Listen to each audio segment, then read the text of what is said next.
They're lazy, want it all, and are narcissistic.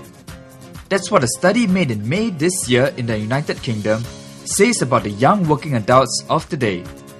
Closer to home, 3,500 employees were polled from last October to January this year to understand intergenerational issues here.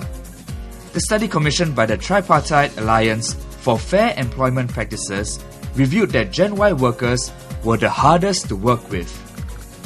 Born between the 1980s and 90s, this group of young adults have commonly been known as Gen Y. Employers here have also noticed a trend in the attitudes of their Gen Y employees. During first interviews, the questions that I get are, so how many days holiday do we get? And what's my starting salary going to be? And when we were growing up, we never had the guts to ask our employers in the first meeting, so what are you guys going to pay me? Last World Cup, we had one individual who came and said, I went on eBay and I got the ticket, but it doesn't mean I need to take 1 month off, and I know my annual leave is only 14 days. So, can I take no pay leave? Also known as the Internet generation, they have been called narcissistic, with an inflated sense of self, according to an article in the Daily Telegraph. Do Singaporean Gen Yers think this is true of their contemporaries? I just think no, definitely not. I think we just know our value, and we are a thinking generation. We just don't read what's on there. We actually choose what to read, and I think that counts. Of course, the more you deliver, the more you expect. So it's a given. It's like the law of chicken and egg, basically.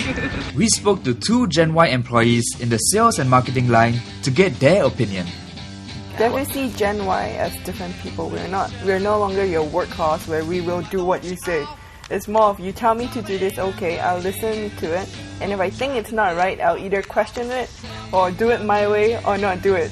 Even if they fail miserably at a job, they still think they're great at it. I hope that's not me you're thinking of. No, but I think in a way it's the confidence. They have the confidence. They think that, it's right. They did it right. It was the bosses. It was the bosses who did them wrong. A multi-generational study by work-life integration consultancy LifeWorks was an effort to understand the differences among various generations at the workplace. The study surveyed 1,000 people across generations, from those over 65 years old, called the traditionalists, to those aged between 9 to 19, known as the millennials. So why do they feel Gen Yers might be seen as hard to work with?